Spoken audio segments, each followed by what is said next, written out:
नमस्कार दोस्त।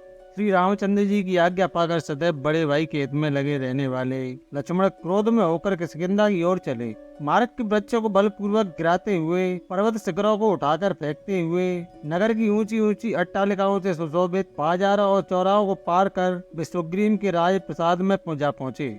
लक्ष्मण जी को अत्यंत क्रोधित देखकर सुग्रीव के सुवट भयभीत होकर इधर उधर भागने लगे। लक्ष्मण सीधे सुग्रीव के रनवास में पहुंचे। वहाँ से मृदंग की ताल के साथ कोकिल कंठी कामिनियों के गायनों के स्वर निकल रहा था। महाबली लक्ष्मण ने सुग्रीव के उस अंतपुर में अनेक रूप रंग की बहुत सी रूप यौवन के गर्भ से भरी हुई सुंदरी स्त्रियों को देखा। नुपुरों की झंकार करदनी की कनकनाहट करती हुई और स्त्रियों को देखकर शीलवान लक्ष्मण अत्यंत लज्जित हो गए। श्री रामचंद्र जी का कार्य सिद्ध होते न देखकर कुपित लक्ष्मण जी ने धनुष की टंकार की, जिससे समस्त दिशाएं गूंज उठी। उस समय सुग्रीव के कक्ष में इंद्र की अप्सराओं को भी लजाने वाली नृत्यांगनाएं नुपुरों और मेघलाओं की झंकार के साथ नृत्य कर रही थी और सुग्रीव मद्यपान से अचेत अर्धनिमीलित नेत्रों से सब यह देख रहा था। धनुष के टंकार की ध्वनि को सुनते ही नृत्य करने वाली रमणियां भयभीत होकर एक ओर खड़ी हो गईं। वैसे सुग्रीव का मुख पीला पड़ गया। उसने सहम कर तारा से पूछा, हे प्रिय, रामचंद्र जी का यह छोटा भाई अकारण ही इतना क्रोध होकर क्यों आया है? तुम अपनी मृदु वाणी से उसे शांत करो। जैसे भी हो, वाणी कौशल से उसके क्रोध को शांत करके यहाँ आने का कारण ज्ञात करो। पति की आज्ञा का पालन करती हुई मुस्कुराती हुई तारा लक्ष्मण के पास पहुंची। अपने सम्मुख सुंदर युवती को पाकर ब्रह्मचारी लक्ष्मण ने अपने क्रोध को नियंत्रित किया और अपनी दृष्टि झुका ली। लक्ष्मण जी को दृष्टि झुकाए देख तारा का भय कुछ कम हुआ। तारा मृदु वाणी में बोली, हे रघुकुल श्रेष्ठ, आपके इस क्रोध का क्या कारण है?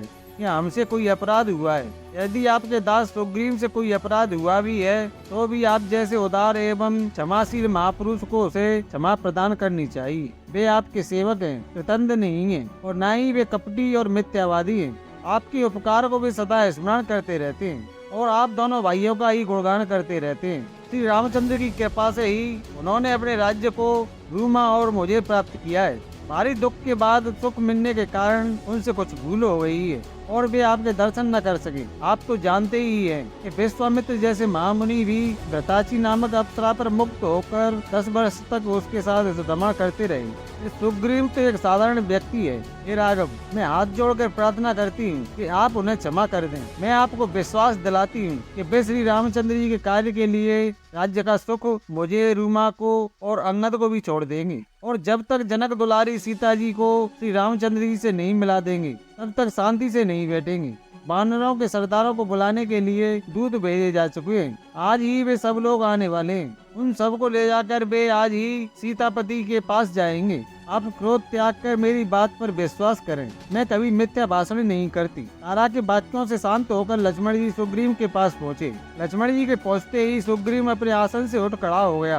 उसके एक ओर रूमा और दूसरी ओर तारा थी। लक्ष्मण जी ने क्रोध होकर कहा, हे वानर राज, संसार जितेंद्र दयालु और कृतज्ञ राजा का ही सम्मान करता है। जो किसी मनुष्य को सहायता देने का वचन देकर भी उसकी सहायता नहीं करता, उसे आत्महत्या जैसा महापाप लगता है। शास्त्रों में गोघाती, चोर और अपना व्रत भंग करने वाले के लिए तो प्रायश्चित का प्रावधान है, परंतु कृतज्ञता के पाप का कोई प्रायश्चित नहीं बताया गया है। उसे तो अनंत काल तक नरक की यातनाएं भोगनी पड़ती हैं। रामचंद्र जी ने तुम्हारे साथ जो उपकार किया है उसे भुला देना तुम्हारे लिए उचित नहीं है। इसलिए सुग्रीव, अब तुम्हें उस वचन का पालन करना चाहिए जो तुमने उन्हें दिया है। लक्ष्मण जी की बात सुनकर सुग्रीव अत्यंत नम्रता के साथ बोला, हे रघुकुल वासी, श्री रामचंद्र जी की दया से ही मैंने अपना खोया हुआ राज्य फिर से पाया है। इसलिए उनके इस महान उपकार को मैं जीवन भर नहीं भूल सकता। मैं जानता हूँ वे अपने अपूर्व पराक्रम से सीता जी को चुराने वाले राक्षस को क्षण में नष्ट कर सकते हैं। केवल मेरा मान बढ़ाने के लिए वे मुझसे सहायता मांग रहे हैं। इसके लिए मैं उनका अत्यंत अनुग्रहित हूँ। उनके साथ मेरी सेना और मैं भी युद्ध करने के लिए चलूंगा। अब तक हुए विलम्ब के लिए आप मुझे क्षमा करें। लक्ष्मण जी इन वचनों से संतुष्ट होकर बोले, अब तुम मेरे साथ चलकर भैया के दुखी मन को संतोष दो। वे सीता जी के वियोग में बहुत दुखी हो रहे हैं। तो मित्रों, आपने जाना कि लक्ष्मण जी सुग्रीव पर क्रोधित क्यों हुए थे।